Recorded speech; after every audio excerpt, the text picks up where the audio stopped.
आप लोगों को जानकारी होनी चाहिए, जो शुद्धि सभा थी ये स्वामी श्रद्धानंद जी ने और मदन मोहन मालवीय जी ने स्थापित की थी, और इस सभा ने वो काम किया जो दुनिया में दूसरा कोई संगठन नहीं कर पाया। और ये सभा किसकी थी? ये आर्य समाज का ही एक संगठन है, अलग नहीं है आर्य समाज से, क्योंकि स्वामी श्रद्धानंद ऋषि दयानंद के ही परम शिष्य हैं। और याद रखना, ऋषि दयानंद के बाद यदि सामाजिक क्षेत्र में बहुत बड़ी क्रांति लाने का काम यदि किसी ने किया तो स्वामी श्रद्धानंद ने किया। ऋषि दयानंद के बाद में स्वामी श्रद्धानंद जी महाराज का नंबर आता है। बहुत बड़ा काम उन्होंने किया। उन्होंने पूरा जीवन राष्ट्र धर्म के लिए समर्पित कर दिया। केवल जीवन ही समर्पित नहीं कर दिया, उनके पास जो भी कुछ था वो भी सब राष्ट्राय स्वाहा इदम राष्ट्राय इदं न मम, सब कुछ राष्ट्र को दे दिया। आप सोचिए, गुरुकुल खोला था तो गुरुकुल तो खोल दिया, लोगों ने कहा कि गुरुकुल खोल रहे हो, यहां बच्चे कहां से आएंगे? तो सबसे पहले अपने बच्चों को लेकर के आए। गुरुकुल के लिए धन की आवश्यकता पड़ी तो अपनी कोठी को बेचा, प्रॉपर्टी को बेचा, और एक दिन तो कमाल हो गया, आंखों में आंसू आ जाते हैं जब उस दृश्य को हम देखते हैं, याद करते हैं उनको।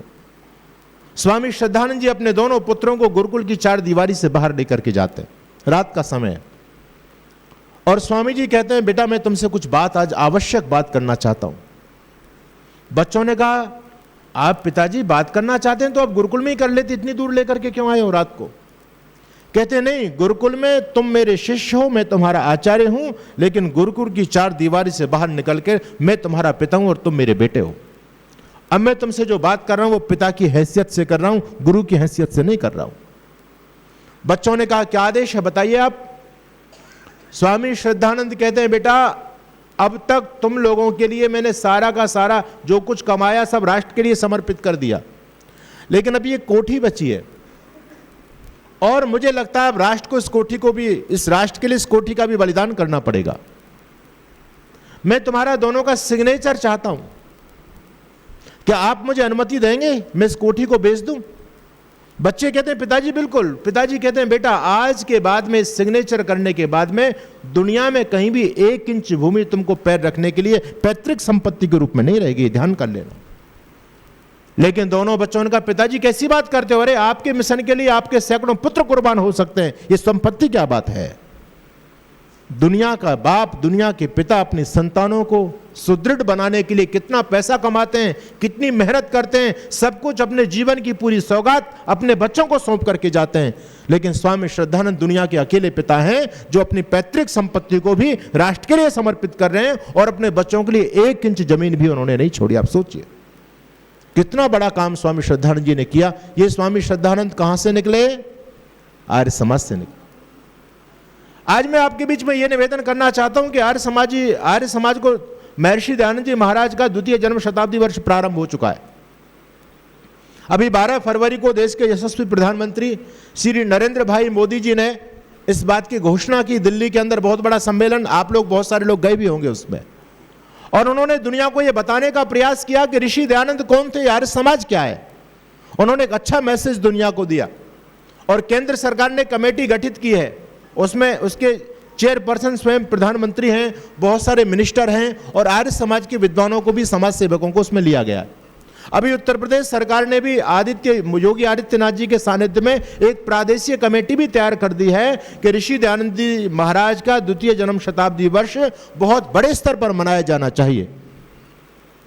मैं आपसे भी कहना चाहता हूं, ये हम लोगों का सौभाग्य है कि हम लोग सौभाग्यशाली हैं कि हमको ऋषि का 2य जन्म शताब्दी वर्ष देखने का अवसर मिला है, सौभाग्य मिला है। ये अवसर दोबारा नहीं मिलेगा। हम 3य जन्म शताब्दी वर्ष नहीं देख पाएंगे, इतना कौन जिएगा, आप सोचिए। तो अब हमको मौका है, और दूसरे समय में अभी आर्य समाज को भी 150 साल होने वाले हैं। 2 पर्व हमारे लिए बहुत विशेष हैं।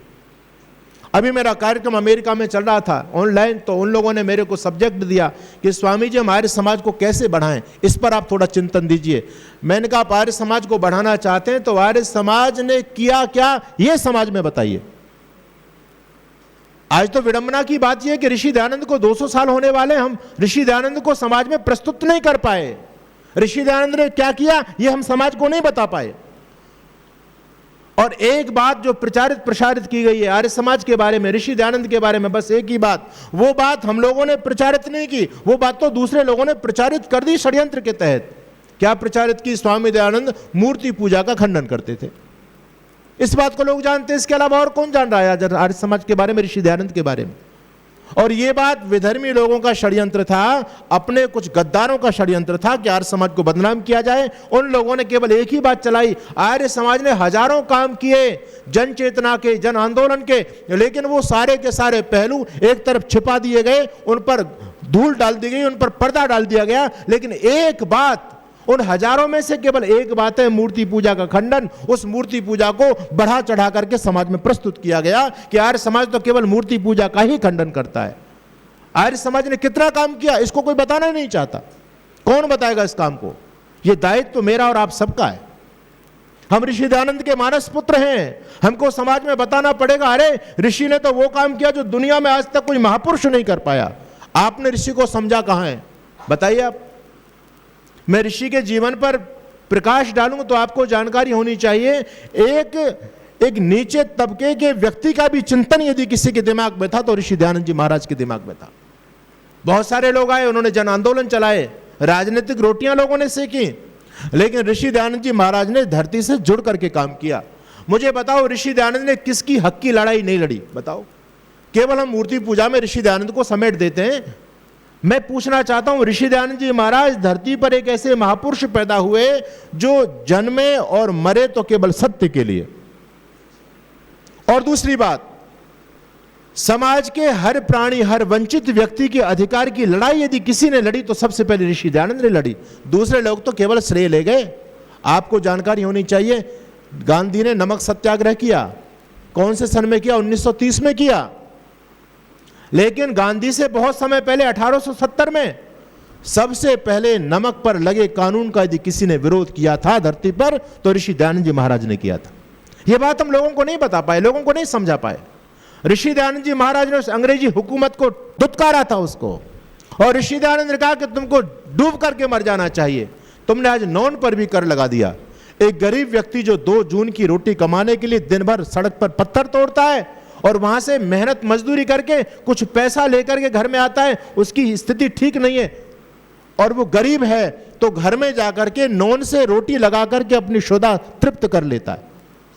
नमक में मिर्च लगा करके, पानी डाल करके, चटनी बना करके भोजन कर लेता है। अरे तुमको कोई नमक पर कानून लगाना चाहिए था। एक गरीब व्यक्ति की जीवन यापन करने का सबसे बड़ा माध्यम है तो नमक है। कैसे बेचारा अपना भोजन करेगा? तुमने आज उस नमक पर भी कानून लगा दिया। अरे तुमको कर लगाना चाहिए था तो तंबाकू पर लगाते, शराब पर लगाते, जो समाज को तोड़ने का काम करता है उस पर तुम 4-4 गुना कर लगाओ, कोई दिक्कत वाली बात नहीं है। लेकिन नमक पर लगे कर के कानून का मैं भरसक विरोध करता हूं। ये सबसे पहले ऋषि दयानंद जी महाराज ने इसका विरोध किया था, लेकिन लोगों को नहीं पता। वो तो गांधी झंडी ले गया, बोले गांधी ने किया नमक का सत्याग्रह, गांधी ने किया। गांधी ने क्या किया? गांधी तो पैदा भी नहीं हुआ, उससे पहले ऋषि दयानंद ने दुनिया को दिशा दे दी थी। हमारे देश के जो अबोध बच्चे जो अनाथ हो जाते थे उनकी क्या दुर्गति थी? अंग्रेज सरकार ने कानून बनाया हुआ था उस समय, और कानून यह था कि जो भी भारत के अंदर कोई बच्चा अनाथ हो जाएगा तो सरकार उसको अडॉप्ट करती थी और उनको कहां? चर्चों में उनको भेज दिया जाता था। इनके यहां जो शब्द बना ना फादर, फादर, फादर का मतलब क्या होता है? आप तो कहते हैं फादर यानी पिता, वो वैसा पिता नहीं होता जन्म देने वाला। हम तो केवल नकलची हो गए, उनकी नकल करते रहते हैं। फादर उन्हीं को कहते थे जो चर्च के अंदर जो उनका पुजारी होता है उसको क्या बोलते हैं? फादर। तो फादर क्यों था? जो भी अनाथ बच्चे हो जाते थे तो वो फादर के पास पहुंचा दिया जाता था। कहते आज से तुम्हारे फादर ये। अनाथ बच्चों का आश्रय केवल चर्च हुआ करता था, लेकिन वो चर्च में जब पहुंचते थे तो उनको धर्म से काट दिया जाता था और उनका धर्मांतरण कर दिया जाता था। ये वेदना यदि किसी के दिमाग में, किसी के हृदय में ये टीस पैदा हुई तो ऋषि दयानंद जी महाराज के अंदर ये टीस पैदा हुई। और भारत में सबसे पहले ऐसे अनाथ बच्चों के आश्रय के लिए यदि सबसे पहले किसी ने काम किया और अनाथालय बनाया तो ऋषि दयानंद जी महाराज ने फिरोजाबाद में बनाया, फिरोजपुर में बनवाया था। आपको जानकारी होनी चाहिए। चिंतन की बात है, जो काम कोई नहीं कर सका वो काम ऋषि दयानंद ने किया, लेकिन ऋषि दयानंद को लोग जानते ही नहीं है। एक षड्यंत्र हमारे साथ चल रहा है। ऐसे ऐसे लोग आज समाज के सिरमौर बन गए, संन्यास्त परंपरा के सिरमौर मर गए, जिन्होंने गौमांस खाने तक का विधान किया। जो खुद गौमांस खाते थे उन लोगों को हमने आदर्श मान करके समाज में प्रस्तुत कर दिया। लेकिन उस ऋषि दयानंद जो गौ माता के लिए, उसके हक की लड़ाई के लिए, उसको सम्मान दिलाने के लिए दिन रात जिस व्यक्ति ने समर्पण किया, जिस व्यक्ति ने त्याग किया, जिस व्यक्ति ने संघर्ष किया, आपको जानकारी होनी चाहिए, अंग्रेज सरकार के अंदर गौ रक्षा को करने के लिए, गायों के प्राण बचाने के लिए ऋषि दयानंद ने हस्ताक्षर अभियान चलाया। वो व्यक्ति न रात में सोया न दिन में उसने विश्राम किया, दिन रात लगा रहा गायों के हक की लड़ाई के लिए। मैं गौ माता को मरने नहीं दूंगा, गायों को कटने नहीं दूंगा। कहां कहां वो व्यक्ति नहीं भटका, पूरे देश में उन्होंने चक्कर लगाए, लोगों को जगाने का काम किया और 2 करोड़ लोगों का हस्ताक्षर वो करवा करके और महारानी विक्टोरिया को सौंपना चाहते थे ऋषि दयानंद कि मेरी गौ माता की हत्या बंद होनी चाहिए। सबसे पहले गायों की पीड़ा, हमारे देश में गौ माता की जय तो बहुत सारे लोग बोलते हैं, लेकिन केवल जय बोलते रहे, ये गाय बचेगी कैसे, ये चिंतन किसी के दिमाग में नहीं आया। ये चिंतन यदि किसी के दिमाग में आया, सबसे पहले तो ऋषि दयानंद जी महाराज के दिमाग में आया और उन्होंने अंग्रेज सरकार को फटकार दिया था। और देखो कितना बड़ा गौभक्त, आश्चर्य की बात है, इस धरती पर ऋषि महर्षि तो बहुत हुए, सारे के सारे ऋषि महर्षियों ने गाय को केवल धर्म से जोड़ा, धर्म से, है ना। गाय हमारी माँ है, गाय धार्मिक पशु है। सभी ऋषि मुनियों ने गाय को धर्म से जोड़ा, लेकिन धरती पर एक ऋषि ऐसा पैदा हुआ जिसने गाय को न केवल धर्म से जोड़ा बल्कि देश की आर्थिक व्यवस्था से जोड़ा। ऋषि दयानंद ने गोकर्णा निधि पुस्तक लिखी, उस पुस्तक को हम सबको पढ़ना चाहिए। ऋषि दयानंद कहते हैं कि गाय राष्ट्र को आर्थिक मजबूती करने में कितनी ज्यादा आधारशिला है राष्ट्र के लिए, ये लोगों को बताने का काम ऋषि दयानंद ने किया। और ऋषि दयानंद कहते थे जब तक गाय कटती रहेगी तब तक धर्म नहीं बच सकता। तो इस गाय को बचाने के लिए हस्ताक्षर अभियान सबसे पहले ऋषि दयानंद जी महाराज ने चलाया था। और केवल हस्ताक्षर अभियान नहीं, जो निराश्रित गाय घूम रही थी उन गायों के लिए देश की सबसे पहली गौशाला आपके हरियाणा के रेवाड़ी में खोली गई थी और ऋषि दयानंद जी महाराज के करकमलों के द्वारा खोली गई थी। आप मुझे बताओ, अनाथों की यदि चिंता किसी ने की तो सबसे पहले किसने की? ऋषि दयानंद जी महाराज ने की। गरीब लोगों की जब थाली पर भी लोगों ने कर लगा दिया अंग्रेज लोगों ने, और उनसे जब भोजन छिन रहा था, उनकी थाली छीनी जा रही थी, तब उन गरीबों के हक में और नमक पर लगे कर का विरोध यदि सबसे पहले किसी ने किया तो ऋषि दयानंद जी महाराज ने किया। गौ माता की दुर्गति को देख करके, गाय की गर्दन पर चलते दुधारे को देख करके उनकी पीड़ा ऋषि दयानंद की आंखों से फूट करके निकली। और महर्षि दयानंद कहते हैं, कह देना अपनी महारानी विक्टोरिया को, यदि गौ हत्या बंद नहीं हुई तो 1857 की क्रांति दोबारा दोहराई जा सकती है। अंग्रेजों के खिलाफ खुल करके बगावत यदि किसी ने की अपने सिद्धांतों के लिए, गौ माता के लिए, तो ऋषि दयानंद जी महाराज ने की। देश की सबसे पहली गौशाला ऋषि दयानंद जी महाराज ने खोली, आपको जानकारी होनी चाहिए। स्टाम्प पर ड्यूटी लगाएगी, स्टाम्प पर न्याय महंगा हो जाएगा। अंग्रेज लोगों ने तो सबसे पहला उसका विरोध किसने किया? ऋषि दयानंद जी महाराज ने किया। और मैं आपको बताना चाहता हूं, हमारे समाज को बांटा जा रहा था, समाज को काटा जा रहा था। ऊंच नीच, भेदभाव, जातिवाद के नाम पर एक दूसरे से दूर करने का षड्यंत्र चल रहा था विधर्मी लोगों का। बड़े बड़े धर्मगुरु आए, लेकिन उन धर्मगुरुओं ने भी आग में घी डालने का काम किया था। ऋषि दयानंद समझ गए कि रोग कहां से पैदा हुआ है। ऋषि दयानंद जी महाराज ने जातिवाद को, भेदभाव को, ऊंच नीच को, छुआछूत को दूर करने के लिए भरसक प्रयास किया। और ऋषि दयानंद जी महाराज ने दुनिया को नारा दिया कि हम सभी एक ईश्वर की संतान हैं और हम सभी महान हैं, हम में कोई छोटा बड़ा नहीं है। ये तुमने जो है समाज को बांट दिया, ये अछूत है, ये वैसा है, ये वैसा है, ये मेरे घर में नहीं चढ़ सकता, ये मेरी थाली में नहीं खा सकता, ये मेरे सिरहाने नहीं बैठ सकता, और यदि ये मुझे स्पर्श हो गया तो गंगा जल के छींटे डाल करके मुझे शुद्ध होना पड़ेगा। समाज का पूरा ताना बाना बिगड़ा हुआ था। इस ताने बाने को बनाने का काम ऋषि दयानंद जी महाराज ने किया था। आपको वो घटना याद होनी चाहिए। ऋषि दयानंद जी महाराज का एक नियम था कि जो भी व्यक्ति सबसे पहले ऋषि की सेवा में भोजन प्रस्तुत कर दिया करता था, ऋषि दयानंद उसी के भोजन को स्वीकार कर लिया करते। ऐसा नहीं था कि आज हमारी माताजी अपने घर में हमको बुला के ले गई, कल माताजी बुला के ले गई, बढ़िया भोजन कराया, 4-4 प्रकार की सब्जी आतिथ्य किया। अरे कहाँ ऋषि को मिल रहे थे? वो ऋषि तो इस मानवता की भलाई के लिए, और बेचारा भूखा रहा, कई दिनों तक एक अन्न का दाना नहीं मिला। और आपको जानकारी होनी चाहिए, एक किसान के खेत से बैंगन पूछ कर के लिए और बैंगन खा करके अपनी क्षुधा की तृप्ति ऋषि दयानंद ने की। उस ऋषि ने क्या क्या हमारे लिए नहीं किया। एक व्यक्ति कहता है, स्वामी जी मैं आपको भोजन कराना चाहता हूं, मेरी भी बड़ी श्रद्धा है आपके प्रति। ऋषि दयानंद कहते हैं तो फिर कराओ, क्यों नहीं कराते, लेकर के आओ, कल आपका भोजन करेंगे। वो व्यक्ति शर्म आ गया कहते हुए, कहता है स्वामी जी मैं कराना तो चाहता हूं पर मेरे साथ एक समस्या है। बोले क्या समस्या है? कि मैं नीच जाति का हूं। हम लोगों को समाज में बहुत नीचा माना जाता है, शूद्र माना जाता है। मेरी तो इच्छा है लेकिन आप क्या मेरा भोजन कर पाएंगे? मैं तो नीच हूं स्वामी जी। ऋषि दयानंद कहते हैं कैसी बात करते हो, तुम कहां से नीच हो?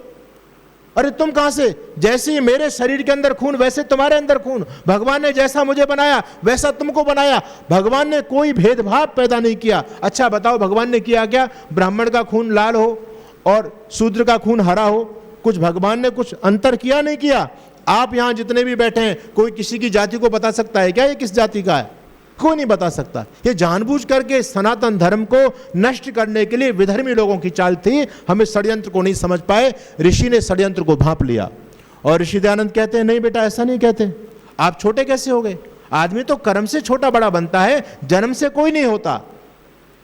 ऋषि दयानंद कहते हैं हमारी वैदिक प्रणाली वर्ण व्यवस्था की है, जन्म से नहीं वो कर्म से होती है। वो व्यक्ति कहता है ठीक है स्वामी जी कल मैं भोजन आपके लिए लेकर के आऊंगा। स्वामी जी ने सहज स्वीकृति दे दी। दूसरे दिन वो व्यक्ति जल्दी से स्वामी जी के लिए, और स्वामी जी भोजन में क्या मिलता था? वो 4 फुलके और सब्जी और क्या था? वो व्यक्ति लेकर के आता है बेचारा और बड़ी श्रद्धा से ऋषि के सामने थाली रख देता है। स्वामी दयानंद उसकी भाव को देख करके प्रफुल्लित हो रहे हैं और ऋषि दयानंद ने जैसे ही उसमें से रोटी के टुकड़े को तोड़ करके जैसे ही खाना प्रारंभ करना चाहते थे, कुछ धर्म के ठेकेदार बैठे थे, बोले स्वामी जी रुक जाइए, क्या कर रहे हो आप? ऋषि दयानंद रुक गए। बोले क्या बात हो गई? अरे आपको पता नहीं, आप अपना धर्म भ्रष्ट करना चाहते हो? ये नहीं पता किस व्यक्ति का भोजन आप कर रहे हो? ये व्यक्ति कौन है? अरे ये शूद्र है, इसका भोजन करोगे तो आप भी धर्म पतित हो जाओगे। अरे आपको पता नहीं किस जाति का है? वो बेचारा नाई जाति का था, उनको बड़ा अछूत समझा जाता था। कहते हैं ये तो नाई की रोटी है स्वामी जी, नाई की रोटी, आप नाई की रोटी खाओगे? ऋषि दयानंद जी महाराज ने थाली से अपने फुलके को उठाया और उलट पलट करके देखा और स्वामी जी कहते हैं ये नाई की कहां, मुझे तो गेहूं की दिखाई दे रही है। कहां नाई? अरे बेवकूफ लोगों, तुमको शर्म आनी चाहिए, तुमने समाज को बांट दिया। ऋषि दयानंद ने फटकारा और उस भाई को अपने गले लगाया। बोले ये छुआछूत का जो समाज के अंदर जो माहौल पैदा कर रहे हैं ये राष्ट्र समाज के लिए घातक है। मैं इस माहौल का पूरी तरह से इसका निंदा करता हूं और इसको समाप्त करने का ऋषि दयानंद ने पूरा बिगुल उठाया था। छुआछूत के खिलाफ यदि सबसे पहले किसी ने आवाज बुलंद की थी तो ऋषि दयानंद जी महाराज ने की थी। बोलो, जितने भी धर्मगुरु बड़े बड़े शंकराचार्य आज भी पेट में दर्द होता है उनके। ये आर्य समाजी लोग शुद्धि कर रहे हैं, शुद्धि। ये पपी गांधी ने विरोध किया इस काम का। और आपके आर्य समाज के लिए इतना घातक व्यक्ति सिद्ध हुआ जो कहता था सत्यार्थ प्रकाश आर्य समाजों की बाइबल है, जो कहता था सत्यार्थ प्रकाश स्वामी दयानंद का सबसे निराशाजनक कृति है। निराशाजनक कृति, जिस सत्यार्थ प्रकाश को पढ़ करके लाखों नौजवान मां भारती के लिए हंसते हंसते फांसी के फंदे को चूम गए और मृत शरीरों के अंदर भी एक जोश पैदा कर दिया। ऋषि दयानंद ने सत्यार्थ प्रकाश को पढ़ करके उस सत्यार्थ प्रकाश के बारे में गांधी ने स्टेटमेंट दिया, यह सत्यार्थ प्रकाश निराशाजनक कृति है। इस सत्यार्थ प्रकाश ने सनातन धर्म की खिल्ली उड़वाई है, इसमें निंदा की गई है, इसमें दूसरे धर्मों की बुराई की गई है। यह गांधी सत्यार्थ प्रकाश पर बोलता है। यह मैं प्रमाणों के साथ आपके बीच में बोल रहा हूं। हमेशा इस व्यक्ति ने यदि पक्ष लिया तो मुसलमानों का खुल करके पक्ष लिया। इस व्यक्ति ने मोपला जब कांड हुआ और वहां पर हमारे हजारों भाइयों को मार काट दिया गया, हजारों भाइयों को मार काट दिया। आपको जानकारी होनी चाहिए, वो जब मार काट दिए गए तो उस समय उन मुसलमानों की पूरी दुनिया में किरकिरी हुई थी, पूरी दुनिया में किरकिरी, दुनिया उन पर थूक रही थी। तो सबसे पहले उन मुसलमानों को गले लगाने के लिए ये गांधी पहुंचा और इसने कहा कि मोपला कांड का जो दोष एक वर्ग विशेष पर थोपा जा रहा है, वस्तुतः मामला क्या है ये लोगों को पता ही नहीं है। वो मोपला कांड का भी गुनहगार हिंदुओं को ठहराना चाहता था। मैं ये निवेदन करना चाहता हूं, अपने दुश्मनों को पहचानो। हमको ये भी नहीं पता कि कौन हमारा दुश्मन है और कौन हमारा रक्षक है। इस देश के दुश्मन हमारे हीरो बन गए। क्या किया उस गांधी ने, मैं उस पर जाना नहीं चाहता, लेकिन मैं ये कहना चाहता हूं श्रेय गांधी को मिल गया। देश में आजादी कौन लाया? साबरमती के संत तूने कर दिया कमाल, दे दी हमें आजादी बिना खड्ग बिना ढाल। कितना बड़ा झूठ समाज में परोसा जा रहा है। इस सनातन धर्म को बचाने का काम किया तो ऋषि दयानंद महाराज ने किया। ऋषि दयानंद जी महाराज के लाखों शिष्यों ने देश को आजाद कराया। लोगों को पता ही नहीं है। लोग तो ये कहते हैं जी आर्य समाजी लोग तो मूर्ति पूजा का खंडन करते हैं। अरे भाई, आज आप सनातनी कहला रहे हो ना, सनातनी, ये श्रेय किसको जाता है? ऋषि दयानंद को जाता है। अगर ऋषि दयानंद जी महाराज इस धरती पर नहीं आते तो हमारे पथिक जी भजन गाते हैं, अगर स्वामी दयानंद ना हमारा ना खुदा होता, ना हम होते, ना तुम होते, ना किस्ती का पता होता। ये रामकृष्ण के वंशज कब के मोहम्मद की और ईसा की भेड़ों में शामिल हो गए होते, कब के मुसलमान और ईसाई बन गए होते, यदि हमारे स्वाभिमान को जगाने का काम किया और उन विधर्मी लोगों से लोहा लेने का काम किया, तो सबसे पहले ऋषि दयानंद जी महाराज ने वो काम किया। 100 से अधिक देशों में देखा जाने वाला, सर्वाधिक लोकप्रिय और सबसे अधिक फॉलोअर्स के साथ पूरी दुनिया में आर्य समाज के विचारों का प्रचार करने वाला एकमात्र चैनल वैदिक प्रचार।